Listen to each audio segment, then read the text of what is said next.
Oh, I see cosplayers over here. Is everybody familiar with what Heaven Officials is? Yes. Yeah? Oh, yes.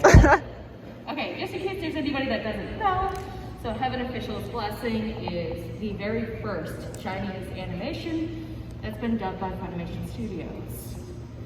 And here is our main cast. Woo! So we have the very lovely Howard Wang. Hi. Hi. And James Sheik. Woo! Hi. All right. So I do like opening to Q&A as well. So anybody that would like it, I'm gonna start thinking of your questions and I'll bring the mic around.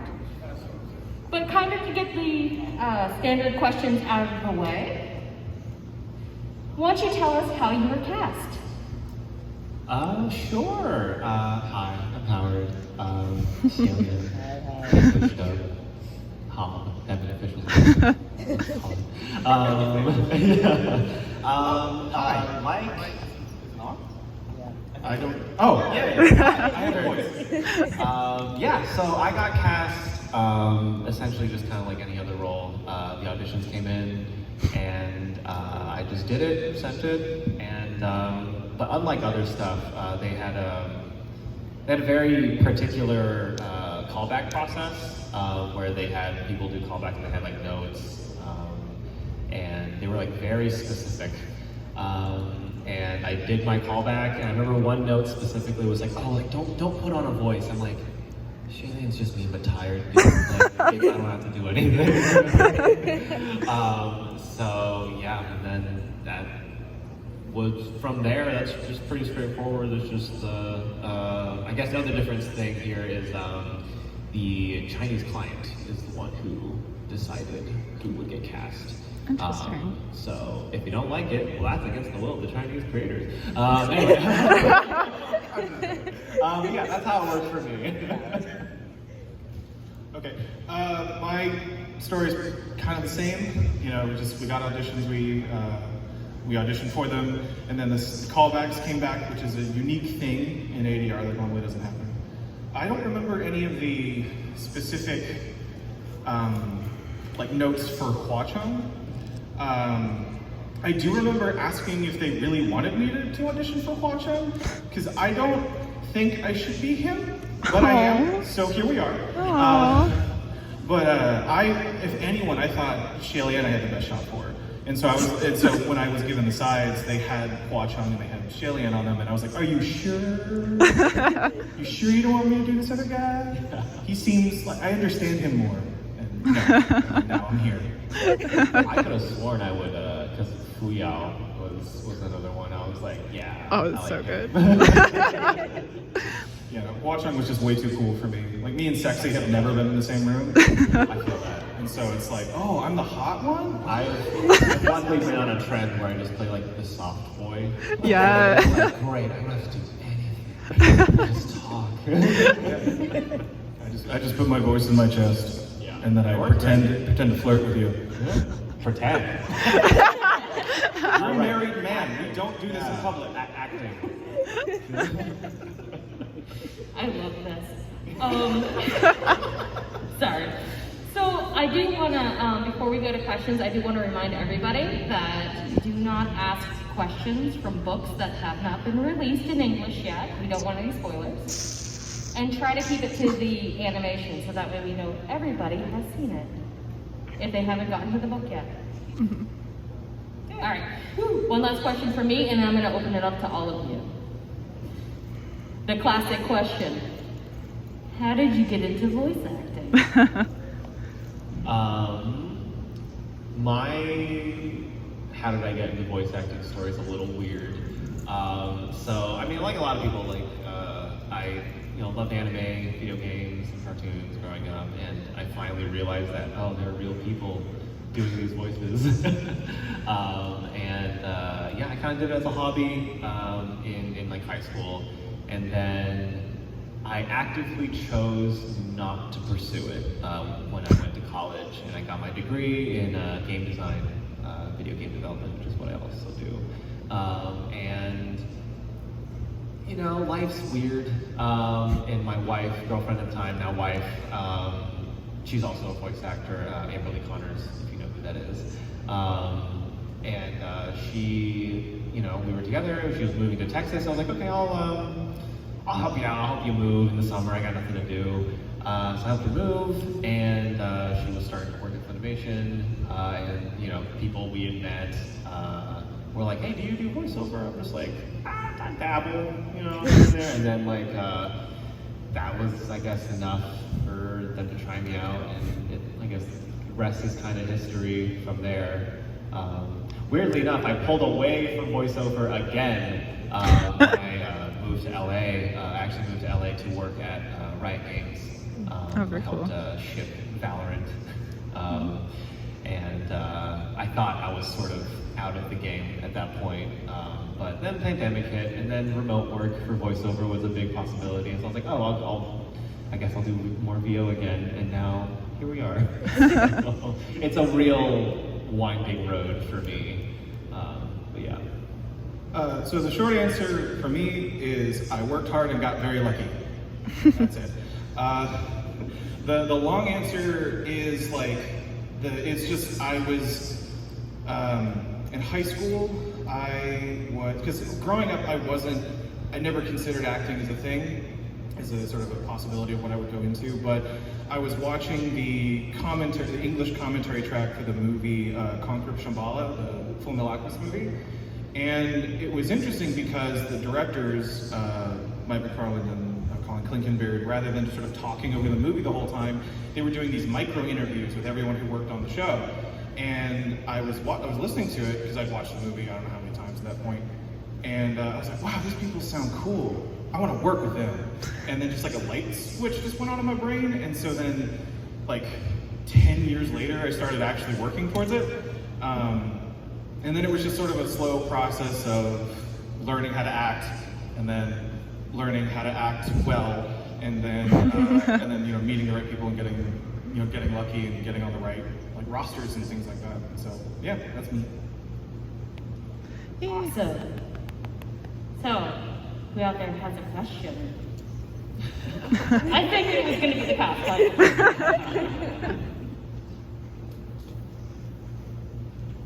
You're closer. Yeah. So I know that the Gambler's Den hasn't necessarily been like released because that's season 2 and everything, but of the 3 arcs that have been like dubbed over, so being like the Gambler's Den, Bon Yue, and the Ghost Bridegroom arc, which one has been y'all's favorite? Sorry, it's really hard to hear with the reverb. Yeah. What was the question? What 3 arcs? Are you talking about the 3 arcs in the first season? Or the 3 books? Like No, the 3 Scooby-Doo mysteries in the first season? No, of like the Bon Yue arc, of the Ghost Bridegroom arc, and of the Gambler's Den, which one have y'all enjoyed dubbing the most so far? Well, the Gambler's Den hasn't done yet. Yeah, Gambler's Den is coming up. We haven't done it yet. Which I'm so Secret. excited. Oh yeah. Really? Just include Oh my that. Oh, yes. Full female gaze. Yeah, Full female gaze. it was so good. It's like, oh yeah, I'm gonna have fun. Yeah. Full shit I don't know, what's your favorite, I guess? Well, I really wasn't in the first one, so I just had the voiceover that we weren't sure if I was going to be it or you were going to be it. Yeah, because that was in the script. It was unclear as to who was doing that narration that was serving as the prologue. The book did. Yeah. So we had like a version where you did it. Yeah. When we were recording the first narration, it was labeled as Celia in the script because whoever was doing the script, there was like, I think that's him. But when we were recording, I was like, Jerry told the ADR character, I was like, Jerry, that doesn't sound like him. Like, I don't think that's him. And then I was like, well, there wouldn't be a random narrator. And they were like, it would make the most sense because he's sort of, the narration's kind of telling the story from like, and the animation is also lending to it, which is coming from like Hwa-Chung's perspective. Yeah. So I was like, this is probably Hwa-Chung. And we even like looked at the couple episodes ahead where he shows up. And I was like, sounds on, but like, and we're like, I think that's correct. So we made, Yeah, and so I just had that little bit that broke the fan base apparently. Yeah, pretty much. But so of the arcs, I mean, like Hwa-Chung's really only actively a part of Banya, so that one was fun. I do, of the episodes of those, I think I like the ones where it was just us playing house. Yes. The last one, and then the one before where he's trying so hard to figure out if I'm a ghost or not. Let me touch your hair. Gaga, braid my hair. I'm telling you, Gaga. But those were fun. I think just mainly because like I've started to get into Modao.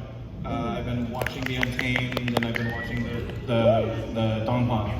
And that's fun, but it seems like MXTX for this one is just really focusing on her romantic leads. And so the core of the show really is just Hua Cheng and Xie Lian.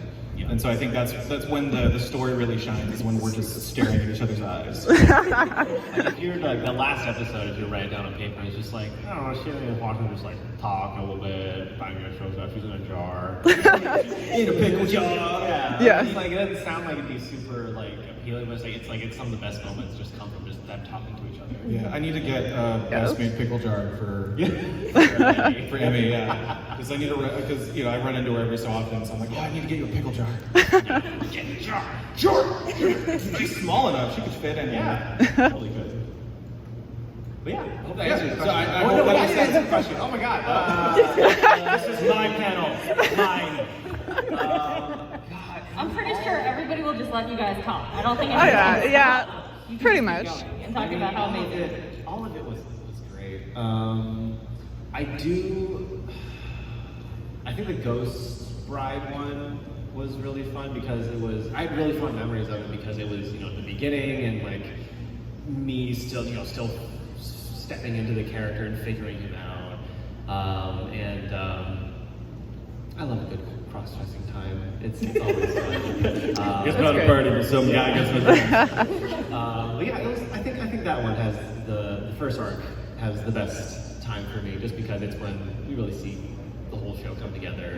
I think it's also like the best paced out of all the arcs. Yeah. Because it's very clear. There's a very clear goal. There's a mystery going on. It's you got your Scooby Gang running around. Yeah. Like just bumbling. It really. I'm surprised Yakety Sax wasn't playing in some moments of that. Yeah. They were just running around having fun. And that, I think when we see the most of Ling Wen, Yeah. I think, and she's just like in my ear, and she was just a lot of fun. Yes. Oh God, I hope to God that I yell at her at some point because I want to sing with Lily. I want to yell at Faye Valentine. Perhaps. Yes, I agree. Listen, the second, it's not their fault that the book also lingered forever on that second arc. Oh yeah. I think the joke goes around like they're forever wandering in the desert for like 40 years. Yeah. Yeah. Anybody not familiar with the book version or I'm trying to remember, is it Donghua? Manhua. Manhua. The manhwa. It's been like a year they've been in the desert. Yeah, but Pretty much. It's not following that one. But Star Amber's art is so pretty. Yeah. Yeah. Like I don't care what she draws so long as Real quick, Same. about the desert, real quick, I hate snakes. Like, in real life, I legitimately, I do not like snakes. So like, when we got there, I was like, oh no! I think there was a scene where I had like cover up part of the screen to be like, I don't want to see this while I'm dubbing it. well, Yeah. maybe Like, Jerry, I'm gonna sing it, close my eyes, and just tell me if it fit. Like, yeah, so, not fond of that part of the arc. So, and did you not watch the I'm gonna suck the poison out of your hand, totally not on my knees scene? I mean, that I had something else to look at. Other than like, when they were in the pit, I was like, no, why is it raining snakes? Scorpion snakes. That doesn't help. Oh man. Listen, this isn't the 18 plus, so, Yeah. We'll get there. We'll get there. We're also getting an audio drama and the live action. So Yeah. Yes. Oh, audio drama. Hell Yeah. Well, I saw like a tweet, it was just like, every time we get a new adaptation, we have to go through the But you are. Like, what's wrong with that? Right. And then eventually an audiobook may or may not happen. I would love to do That's that. That would Oh. be amazing. Love Please. to be a person. But anyway, Yeah. Please. I have no idea if that's a thing or not. That could even be possible. You know, that is a completely different company that we are not connected to in any real way. Although there is a trend nowadays where there are more and more audiobooks for like light novels, like anime and stuff, where they get the actual cast for it. Yeah, Tatum did Spice and Wolf recently. Yeah, Tatum did Spice and Wolf. They recently did it for 86, where I they would murder. they got Susie, and unfortunately Billy wasn't around to do it. Yeah. But they got Yeah. Alejandro Saab to do it in his place. Yeah, so that would be fun. But yeah, that would be great. And I know one of you had a question. Yeah. Can you hear me from here? Yeah, I hear you a lot. Yeah, better. Yeah. Okay. Without the echo chamber. Perfect. So when you guys got the roles, I assume you didn't have too much information about the characters. What notes were given to you to sort of shape how you projected your voice and sort of became the characters? Or did you have like anything sort of really given to you, any instructions like on how they're supposed to act and whatnot? Or did you sort of just wing it and it fit? Okay, I'm gonna take this one because I have Yeah, a go for story. it. I have a story. Okay, This so is what I want. I also work at a production company in Dallas called Extra Terrible, where we have worked on a number of Chinese projects like animation, video games, and stuff. And part of my job there is to find things for us to do. And I follow an animator on Twitter, Camille. I cannot remember her last name because it's intimidating. But she did animation work on the first season, and she was posting about the show when it was being released. And so I was like, oh, this show looks really pretty. This show looks really cool. No one cares about Donghua. Maybe we have a shot at dubbing it. So I went to the head of our company, we went to our Chinese partners, and we're just like, hey, we think we could do a good job with this. Would you maybe try and figure out something? Now, our partners are a translation company, so they're like we're like middlemen of middlemen, so we didn't, it was just shot in the dark. But I started working on what I would do with the show. So, because I was gonna take, full force on it. I was gonna try and adapt it and direct it. So, so I was watching the show, I was trying to learn about the show, I was coming up with casts, and I had who I wanted for Hua Cheng, and I had who I wanted for Shilian, not me. And then about a week later, it pops up on the Funimation streaming app. Funimation is just like, but no one cares about Donghua. I swear there must be like some internal like licensor ping that goes up like, hey, someone's interested in this. Oh, really? Give me that. Yeah. Well, the other thing too was that my assumption was that because again I did not know anything about the show during this part, but I assumed it was sort of like, oh, I guess maybe because it was getting a Japanese dub that it was a part of like a bundle that they had to get or something of like shows. Not that something that they went to Billy to get. Yeah. And so I assumed it was never going to get a dub. And so then when I got the sides in my email when it happened, I already knew what I wanted Hua Cheng to sound like and who I wanted him to be, play him. So I just pretended to be J. Michael Tatum. And that's what got me the role. There. And I still believe he would do a good job. I can't say better because I would fight him. Oh yeah. But if I had to give it up to anyone, it would be him. I think Jerry even said that he had like Tatum like tendencies. I think you got it. Oh my god. Yeah, no, that was my guiding star. It was like, who's the hottest gay guy I know? Okay. Sebastian Michaelis in a different font. Right? He's just gay Chinese Satan now. I love him. Sorry. The reason I say that is because a fan who I've started to, we've kind of talked about stuff, she keeps referring to him in that way, and I just think it's hilarious. It's Love not that. wrong. No, I agree. So for me, kind of like what I mentioned in the audition, it was like they had a callback come in and then adjust from there. Like I said, it was just, they're like, oh, don't put on a voice or anything. I was like, no, it's just me. I'm just tired. I'm trying my best. Yeah.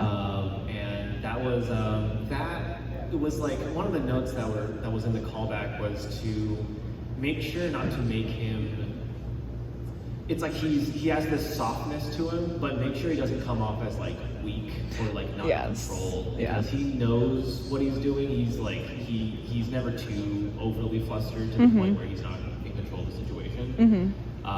So that was like one thing where it's like, because I was, if y'all know, a show called Escaping Infinity, came right off the heels of that, where Longa's a fair bit softer and less in control than Xianli was, and I was kind of still in that pocket. So having to adjust that to kind of give him that foundation again, to be like, yeah, you know, it sucks. I'm dealing with it. Rather than like manga, which be like, oh no. This is fine. Yeah, that's fine.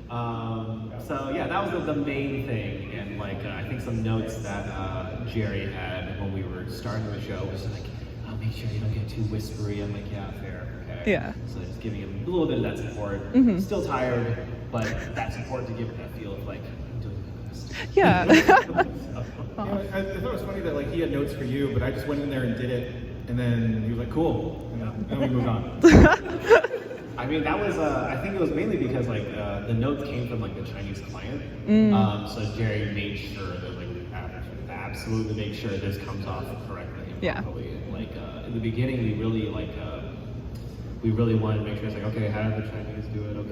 Okay, we'll try to stick to that and how they said it. And like there were some moments where like personally, I think they could have gone a little bit bigger just to fit like the visuals of it. Like in like the very first clip, you know, where Fu Yao and Nanfang show up, and then they're like, oh, we can all work together. Like, oh no. Yeah. Like I originally played it a little bit bigger than that. Yeah. Oh well, the Chinese played it was a little more downplayed. Like, okay, like sure, I'll do it that way. I didn't think it fit the visuals as well. But later on, when you know, I finally convinced Jerry that we could just kind of just do the thing that we want to do, it was better later. But yeah. Hope that answers. No, it does. Actually, Thank you. Building on that too, I thought I really lucked out with Hwa-Chang, because Hwa-Chang, his only job is to like be hot, be sassy, and know things. So I got to be an ass to everyone in the cast, and I was the only one who really got to kind of play with levels, whereas everyone else was really not limited, but they had the guiding star of the Chinese actors, and that style was just pretty direct. And so because of who Hwa-Chang is, I got to have a lot more fun. That's an interesting thing. So did both of you get to listen to the Chinese actors perform first before? Yes. That's how AR normally goes. Well, for what I did was when we first got the audition sides for it, me and like I live with a bunch of actors, and we all got the sides for it, and me and one of my roommates is Susie Young. We're both Chinese, and when we got it, we were like, oh, we know what this is. Like we know it's like a big deal. We haven't seen it, but like you know, we know of it, and we know it's like a big deal. So what we did was we set a time to watch the first couple episodes, and I made Chinese like breakfast and like brunches around that time, and we called it gay Chinese brunch. Is there any time? Oh my god. Yeah, but so then we watched the first few episodes. We got some context, and everybody in the house that watched it with me, they're like, Howard, I think if, like of anybody, like Xianli's probably the one that would fit the most because he's just tired and sad all the time. I was just like, oh, yeah. Which is a lot of it. It's nice to hear, but it's always like pressure, you know. Oh yeah. To see like, hey, I have to give this character. If you don't get it, it's kind of sucks. But worked out this time. Good. Yeah. Susie also plays who's the stupid kid in the desert? The boy. Oh yeah. Oh. The one who's like, I'm gonna build a shrine for you. Yeah. He speaks in this accent for some reason. Yeah. Oh god. One of the It's boys. in a fan He's fiction. I don't know. Susie plays that boy. But anyway, that's what I did to sort of prep for the character and sort of hear what the Chinese was doing. And then whenever we're in session, we get the preview where we hear, you know, so you see the scene, we get to, you know, read the script for that line and then hear what the original did, and then we come in to dub to it. It was funny because I tried to watch the show after like the heartbreak of realizing I was never going to work on it, and I only got to episode 3 because it starts off slow. It's confusing. And confused, yeah. You jump in neck deep into so much lore and world building, and she does not waste any time in telling you what's going on. So it's a struggle. And so I watched, but not up until when Sanlam shows up. So I had no idea. I had no idea who this guy was. I had no idea what was going on. I just knew he had a crush on this dude, and that was it. And then after I got pulled in for the first session, because I wasn't told I was playing Hua Chang, I just got pulled in. Oh. I always ask now when they're like, "Who's like the schedule?" You're like, "Who am I?" Yeah. I think I need to start doing that. But after that, then I went back and then binged the rest of it because I'm like, oh wait, hold on, I need to know who this guy is.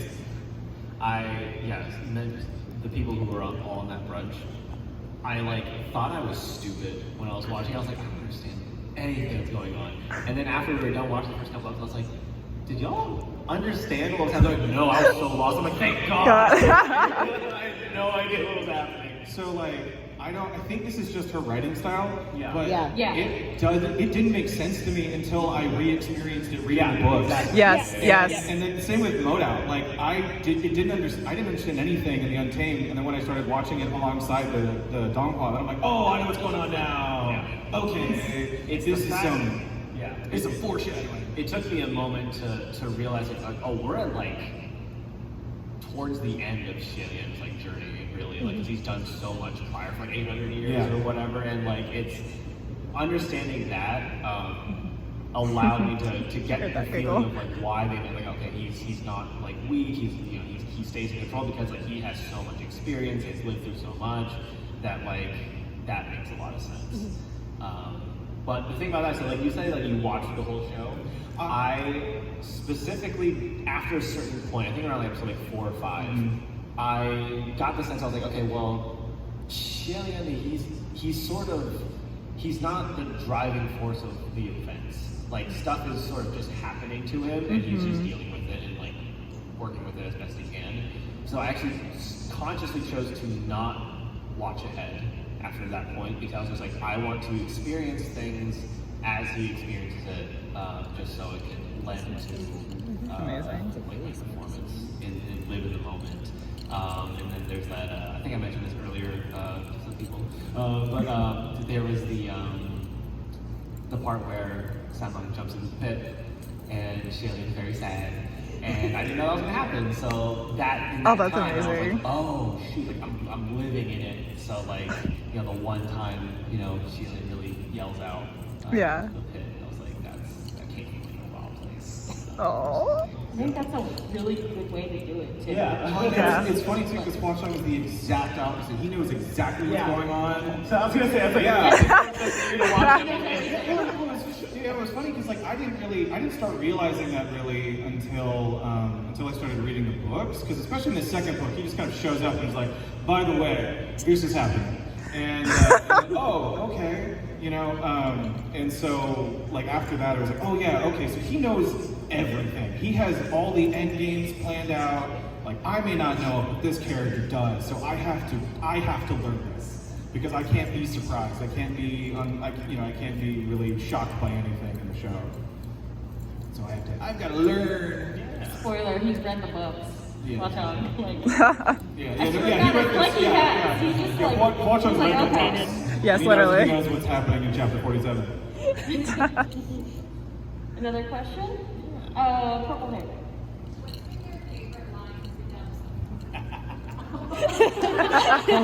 That's what I've talked about this one before. If you can't find a meaning in life, then allow me to be that meaning. I feel that a lot. That's so good. This is also, I think, the most audacious line in the dub, but it's, what would be ideal? Just leaning in, being what do you want me to be? Yes. Eye patch. Oh my god. I don't know if somebody else had another question. Over the side. This might probably be the characters that you Sal's voice, but do you have a favorite character other than the ones you portrayed in the show?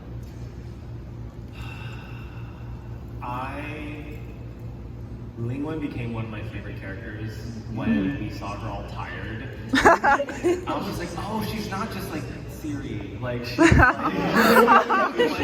is Siri. That's why she's tired. Yeah. Like, but she's just like she seems all official and just whatever. And at first, then we see her like just like, oh, you're gonna do what? Okay. That's Paige. Yeah, no, she's great. Windmaster's a lot of fun. Because I've read the second book, so I've been introduced to Windmaster. I have to say though, what surprised me a lot was I really like Wu Ming, but that's mainly because Hua Cheng hates him. Yeah. Because Wu Ming's a Disney mascot. Like, there's no reason for this dog sword to be in the story. And so the fact that Hua Cheng is just min-maxing and it's just like, shut up, it's a good sword. I love that. I love that dynamic so much. I love it. Amazing. I love that as well. Speaking of, have you ever seen the college humor skit of what if Google was a person? Yes, I've seen that series. I just, in my head, I always imagine that's her. Yep. Love it. I know the question over there. Yeah, was there any specific scene or moment that was super exciting to you guys to record? That whole last episode I was really excited about. Because it was, because part of it was just being established this really wonderful rapport in the first episode where they were playing house. And I was really excited to get back to that again, especially because they were just wandering around the desert for so long. And like I said before, like that's really the heart of the show is when these two are just kind of like being cute with each other. And so I tried to lean. I remember we were recording. I think when he was when Hua Cheng was explaining like why he was pretending to be Songbong the whole time. We did a pass and Jerry was fine with it. I'm like, no, I can be more flirty. I need to be more flirty with this. And so I went back and I just leaned into it hard. And then when he was also when that one moment where he's vulnerable, where he's just like, what if I'm ugly? That was interesting to do because Hua Cheng is never vulnerable, and that was kind of like the one moment where he was just like, but what if you don't like me? I think the first time Xianyan calls Hua Cheng, because like I said I didn't watch ahead, but like I did see like a clip of that. That was like one thing I saw ahead. And I remember when I recorded it, I think I was like, well, Hua Cheng or like whatever, and like so I'd done it, and then like Garen was like, do you want it that saucy? I'm like, yes. And then we kept it. So We're both on the same page. Yeah, we're just like, we're going to try and have sex with our voices right now. Because this is what these characters want. Yes. This is best. So, fun question to have. How do you two feel about the translation of Gaga and not being? It's what we need. The translating to Shelian is like the necessary evil with the whole thing. I mean, it's not even really an evil. It's what works, and it's what works the best in English. it's what functions best in the language because there is no equivalent, and deviating from that creates intentions and meanings that aren't there. Yeah. I've been on the internet. I've seen, Didn't someone call it Gugagate at one point? Which I thought that was a bit much. Because I talked to Jerry about this like in the session because I do speak Mandarin Chinese, and we were talking about like, okay, yeah, it's like I think the writer just said like. It was just Lien. It was just Lien. That's like calling, like, if your name's like Jonathan, that's like me calling you Uthan. Yeah, that was really funny too, because I had watched Over the Moon recently and was learning about like what made that movie special, because it was this co-production between U.S. and Chinese stuff. And one of the people that I was watching who was explaining it explained the idea that like single syllable names in Chinese just sound weird. And so I think we both ended up telling Jerry, because like we can't do this because that's just going to sound weird. Yeah, because it's like for my own Chinese, I have a Chinese name. It's Wang Shihao, and you can't just call me because like Wang is my family name, and then Shihao is like my personal name, and you can't just call me Hao. That's wrong. Like, so yeah, so it had to be something like that, and then like there's all these suggestions online. People like, oh, call him like just call him brother. I'm like, no, that doesn't mean in English. I call him like something or whatever. And like at the end of the day, like there's just no equivalent. I know Japanese has Isan, which is that is an equivalent, and other stuff. But yeah, I think the best, most sensible option was to just call him Xianyan, because I saw other things. Just like just say Gaga, that's what the fan knows. I'm like, when you're saying all English words and you inject Gaga, which is not a proper noun in that situation, that doesn't make a lot of sense. In like, yeah, it's great that people who like the show and know the show will understand that, but like, what if someone doesn't know the meaning of what that's supposed to be and like the source of it? So it just made more sense. That, and then also, like a difference between languages in terms of Mandarin and English is that in Mandarin, I think like some words just have like social context, whereas in English, it's how you say it. It's not the word. And so, so like if I say Gaga, but I don't know if I don't know the sort of social and emotional context of that word, then I don't know how to perform it the best way, and it just kind of takes away from that. It's just more accurate at that point. Whereas Xielian, I know the relationship that my character has with him. I know what he's trying to say all the time, and so I have a much easier time just because I know it's his name. I know how to say it when I need to, when the situation's right. Give it the sauce. Yeah, just put some stank on it. Yeah, put the sauce. Yeah. Flirt constantly. What if it was just what if we just said Gaga, but we said just how it was written? It just said like G. Gay. Yeah. Good game, man. Hey, good game. Good game. GG. Anyway. Good game. Over here. Go to a door. Good game. Good game. There was a serious heartache on Tumblr going, oh my god, what if they start calling everybody bro? Yeah. Yeah. That would be something. We're all there. So I'm not sure if you guys would know the answer to this question, but in the books, it's called Spiritual Energy and Spiritual Ray, and I believe in the show you guys called it Mana and the Matrix. Was that a mouth flaps issue? I can answer that. It's a good shot that it is something like that. Yeah. Where the issue with that is that whenever we said it, it was in a sentence. I don't think we ever really said it was all internal stuff. Yeah, it was so like they could get away with anything. Yeah. I don't know why. Honestly. I was confused too. I brought it up to Jerry. I was like, why are we saying mana? It's chi or ki or whatever. Did I do a dumb? Did I do a dumb? I think I did a dumb, guys. In the dubbing industry, there are a range of, let's say, quality among writers. That's all I'll say. But like the adaptation choice, because I talked to Jerry, I was like, Jerry, what does the translation say? He's like, well, the translation says this, and it's like, and they changed it. I was like, yeah. All right. Yeah, that was also something that we ran into occasionally. Yeah. And we sort of I think we just sort of assumed it's like, well, if they changed it, maybe something in the pipeline, like maybe they had because there are documents, master terminology documents that are given to writers usually, especially when there's a client involved. So maybe, even if the sub translation said it a certain way, maybe something in the terminology document that we didn't have access to said something else. Yeah. That is a different department, and we were not invited to the Yeah, meeting. I don't know what happened there. Yeah. You're like TLDR. I'm actually gonna go right behind you, Shilian.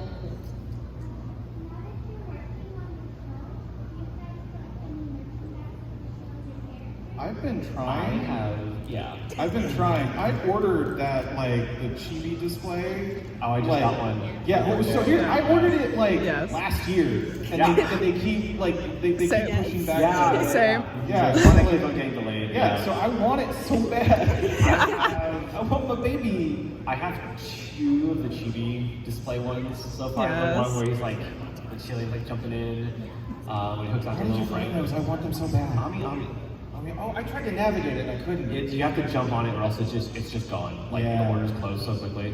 I have that one, and then right before I came here, I got the they're serving a little food and they're just chilling. Oh, yes. Yeah. I got that one, and as soon as I got cast, there's that beautiful Prince statue one. Yeah. I pre-ordered it immediately, and I am so looking forward to next month when it finally comes out. 'Cause I was Yes. like no bias, like that's the most beautiful figure I've ever seen. And like for a long time, I was like, oh man, like most of my characters, like none of my characters have like really like any cool figures. And then Shannon came along, I was like, this is all I would ever need. Like it's the coolest figure, and it's so pretty. And then like same thing was just like, oh, I don't have any characters in androids. And then waiting for that android to come out. And yes, and I also have like a couple other these chibi scenes coming whenever they come out. So I get a lot of merch. If I could get a hold of them, yes, I would. But it's hard. I'll get you my dealer. Okay. Yeah. And I got the Podcast books. in the I don't background. know if the books count as merch, but I got the books too. Oh, yeah. Yeah. Well, that's work for us. Well, we're not doing audiobook. Well, that's fine. From That's work for me. From Hutchung, I have a gift for you. What? Yeah. What? Oh my god. He was gifted to me and all that. Now I will gift him to you. What?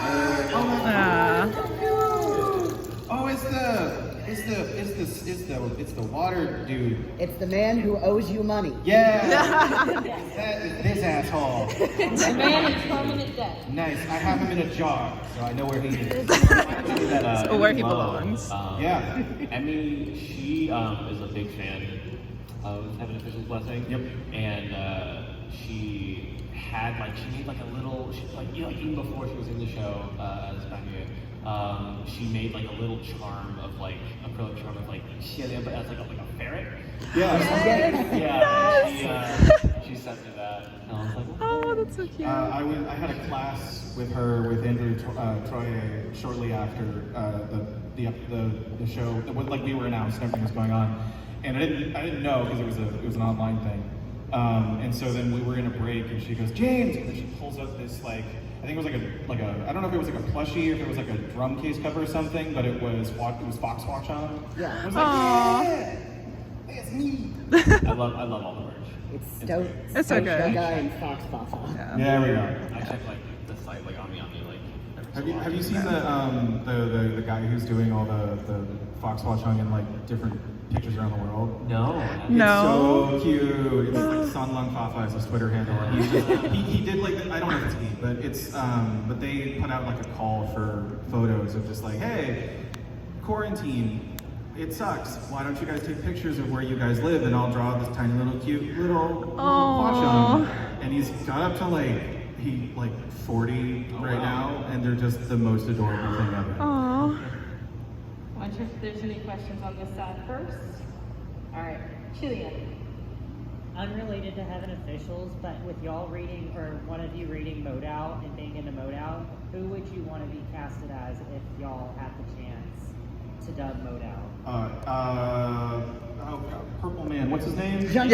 Yes, him. He's so angry. I love him. He's so pissed all the time, and I'm like, yes, you are pissed for good reasons. I'm an avid Junction apologist, so. Well, he just gotta deal with all the bullshit. Like, there's reasons why he's so mad all the time. Traumatized. Yeah, but of what I have seen of Modal, that he is the guy who I'm really drawn to.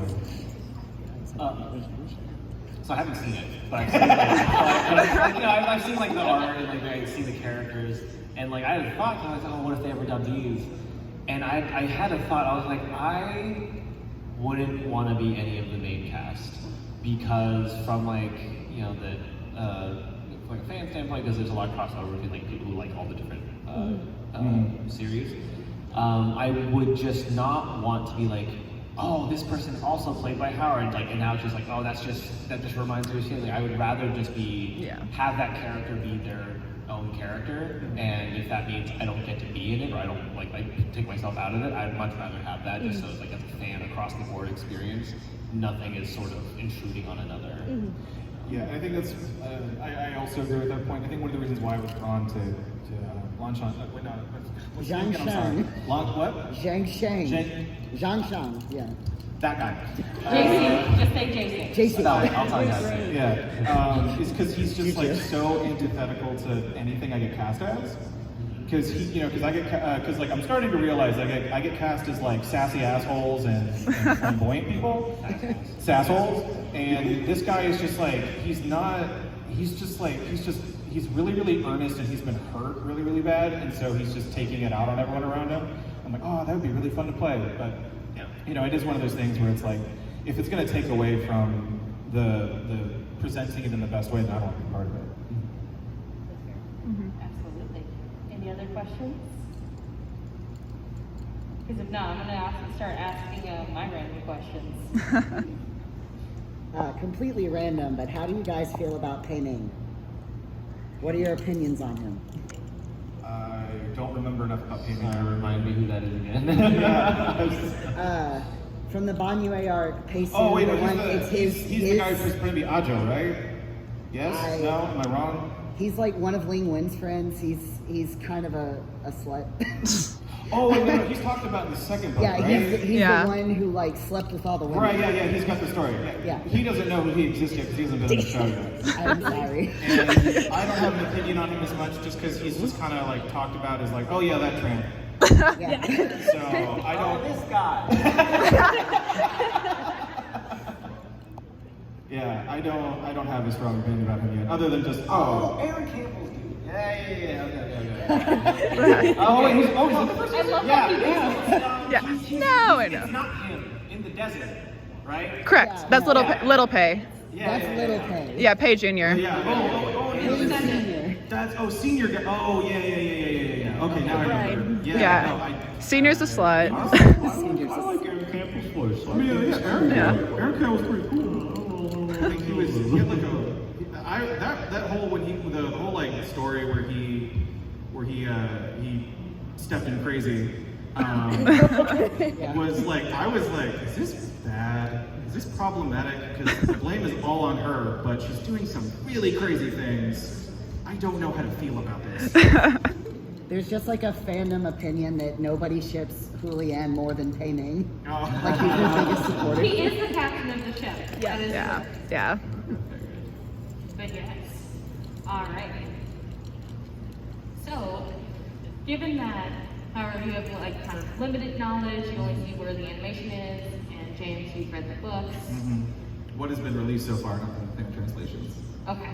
Yes. So, where do you think, because you don't know the ending, neither one of you do, where do you think or hope that your character will go to at the end of this? We don't have to see it. We just have to, like, if it is just weird eye contact for 10 seconds, I just want them to consummate this thing. Hang on a second. You're telling me in the last episode they go to bed together. Oh no, it's heavily implied there. And then Shannon wakes up and he's like, where'd you go? There's stuff in season 2 that's gonna explain a bit more. Okay. So I won't spoil that for you. All right. But no, it's one of those things where like it doesn't have to happen I'm sitting right here. because the relationship is so well written in my opinion that like you know how they feel about each other even without even just being in the same room with them. I mean, you've seen that artwork of them on the calligraphy. Oh yeah. Like, I know that the world around these two is super thirsty. But like my concern is that it's gonna be that kind of like you see this in anime all the time, the sort of platonic romance that happens where it's a really intense bond between two characters, but they never talk about it and they never consummate. yes, I've seen Escape the Infinity. Everyone in that show. My I was at a love con with of Rye skateboarding. after that. Cosplayers are like, oh yeah, the one where everyone wants to bang everyone. Yeah, that show. But this was something where it's like playing Hua Chang and kind of like and understanding the character a bit more. I'm like, he will be 100% respectful, but by God, does he want to hit that so hard? And just like as a friend, I really want that to happen. I mean, like, I think Shalian's super into that too, because it's just like, well, even in the show, like, they were just like, you guys stayed here, there's one bed. He's like, and? I do like how oblivious he is. He's just like, yeah, what are you talking about?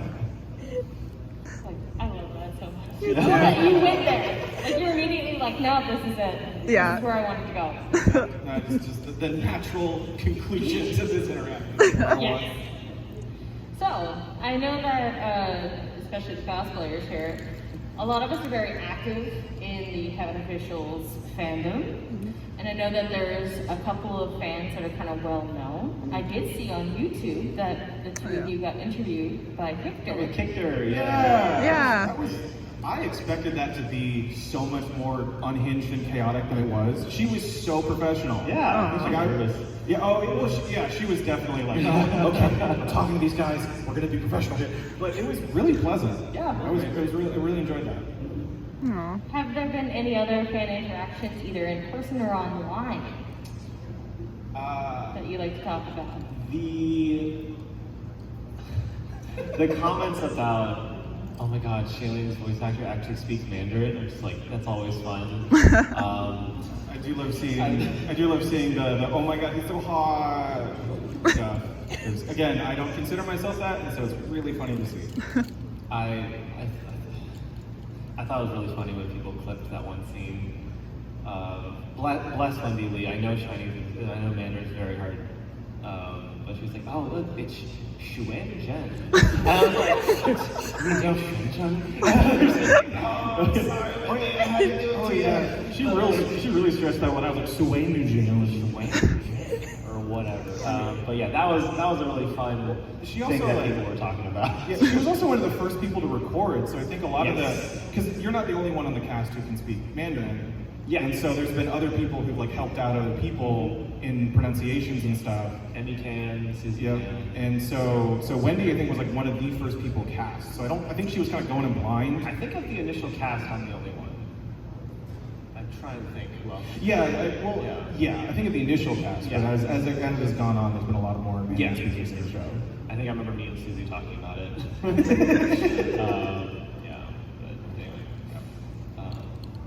anyway, there were times where it was like I would go in and record. It's like, how do you say the name? I'm like this, and they're like, how would you say that? I will get a pickup. Yeah, there's a bunch of that. I started to get streaming on Twitch, and that has created a space for two very specific fans to start hanging out all the time. And my Twitches are unhinged and weird, and they seem to also be unhinged and weird. So there's just been a lot of weird interactions. I remember her name's I can never pronounce her like Twitter handle because it's Empress something, but her name's Nano. And one of the streams that I do regularly is I stream with my younger brother. And so her first question to him was, because my brother's gay, and so he's like, hey, James's brother, how do you feel about your brother being gay for pay? Oh no, it was how do you feel about your brother playing a top? Is what it was. and what does that mean? Well, okay, so you're like Beyblade? Or yeah, it's Beyblade. Okay. It's a verse Beyblade. Beyblade. You can play it on top. You can play it on bottom. It's whatever the Beyblade partner wants. But yeah, that was a fun day. And then his boyfriend came in for one, and that's when she asked like, how do you feel about him being gay for pay? And so those have been fun. She is crazy. I haven't done a con or anything like in person since we did that show. So seeing all of you here means a lot. And it's great to meet y'all in person and see the cosplays, and it's great. So yeah, these are some of the first fan interactions like in person I've done. And this is my first con as a guest, so this is all new. You're doing great, sweetie. Oh, thank you. So many people are talking to me now. Speaking of, this officially ends the Heaven Officials Aww. panel. The two of these lovely gentlemen will be back in the signing room if you want to come on, stop by, ask questions, get autographs. Yeah. I like to talk to them, like, but we don't have to now. Thank you so much, everybody.